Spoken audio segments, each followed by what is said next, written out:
Hello, I'm Second Lieutenant Brown of the Army Intelligence Corps.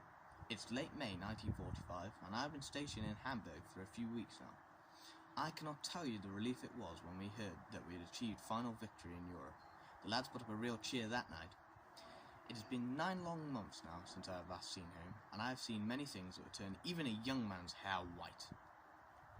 As of late, my job has been tracking down Jerry officers that have evaded capture from the Allied forces after the surrender of Nazi Germany. It is rumoured that many of them will be heading for South America. However, we shall do our best to stop them in their tracks. In the meantime, I will look forward to the odd letter or parcel from home, and a promise of a pint when I get back to my local bar.